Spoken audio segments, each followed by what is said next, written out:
السلام عليكم ورحمة الله وبركاته، جينا لكم فيديو جديد. قبل ما نتكلم على أي حاجة بنسال الصلاة على سيدنا محمد عليه أفضل الصلاة والسلام. نستهدف إخواتنا في فلسطين، اللهم انصرهم اللهم آمين.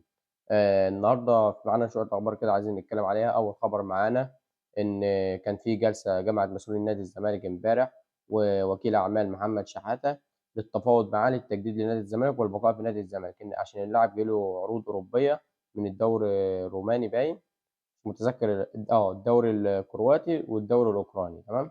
واللاعب رافض إن هو يجدد لنادي الزمالك وعايز يرحل من نادي الزمالك، فهي الجلسة كانت بسبب كده. هنشوف الأيام الجاية هترسى على إيه. فأعتقد إن هي كوبري جديد بقى إن شاء الله، ومحمد شحاتة نشوفه في النادي الأهلي الموسم الجديد إن شاء الله. الخبر التاني معانا هو خصوص المهاجم. النادي الأهلي حاليًا استكفى باللاعيبة الموجودة معاه حاليًا بطلب من خوسيه ريبيرو. طبعًا النادي الأهلي ما بيعلنش عن تعليمات من دماغه، طبعًا على حسب احتياجات المدير الفني. أنت محتاج كذا بنجيب لك كذا، مش محتاج كذا خلاص. فكلها احتياجات مدير فني تمام. فهو شايف إن هو مستكفي بجراديشار ووسام أبو علي، وقال لك وفي اقتراح من الكابتن عماد النحاس لو جراديشار ما لحقش معانا مباراة الافتتاح مباراة انتر ميامي، ففي ممكن إن هو ممكن يوظّف عندك بن شرقي، تمام، يوظّفه راس حربة إن هو لعب مع الكابتن عماد النحاس. ممكن يوظّف محمد طاهر برضه في مركز رأس الحربة، لعب مع مارسيل كولر برضه في مركز رأس الحربة. فدي كلها كانت اقتراحات من الكابتن عماد النحاس والنادي الأهلي. فممكن أعتقد إن وسام أبو علي لو جه إن شاء الله يعني تمام، لمّا ييجي معسكر الأهلي هيلعب معانا أول مباراة. هيلعب مش الوقت كامل، ممكن مثلًا 60، 70 دقيقة، وبعد كده هينزّل كبديل ليه. لو جراديشار مش جاهز فهو هينزّل اللي أنا قُلت لك عليه، الاقتراحات اللي أنا قُلت لك عليها.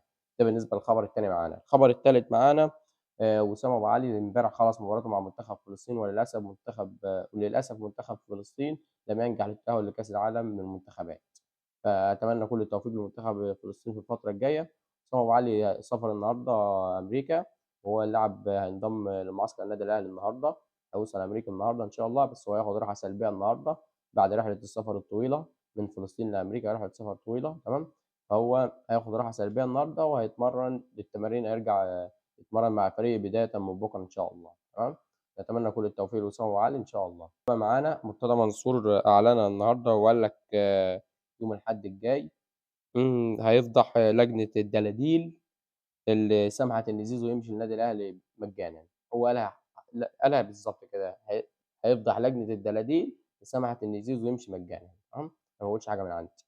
وقال لك هكشف يوم الأحد برضه عن الجاسوس الموجود في نادي الزمالك، في مسؤولين نادي الزمالك، الجاسوس الأمريكي، تمام.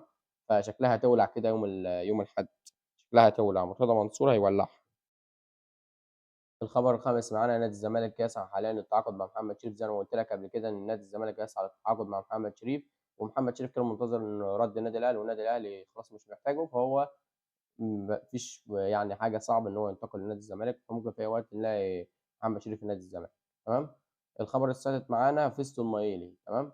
فيستون مايلي رفض يجدد مع نادي الزمالك، واللاعب هينتهي عقده مع نادي رفض يجدد عقده مع نادي بيراميدز، واللاعب هينتهي عقده في شهر 6 2026، يعني يحق ليه التوقيع لأي نادي. تمام. هو رافض البقاء في نادي بيراميدز وشايف إن هو جاي له عروض خليجية والكلام ده كله.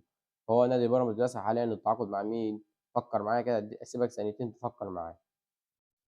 نادي بيراميدز يسعى حاليًا للتعاقد مع مصطفى محمد، وقيمة الراتب بتاعه هيديها له 3.000.000 في الموسم. يعني في الموسم الواحد اللي هيلعبه مصطفى محمد 3.000.000 يورو. مش عارف الفلوس دي بيجيبوها منين والله.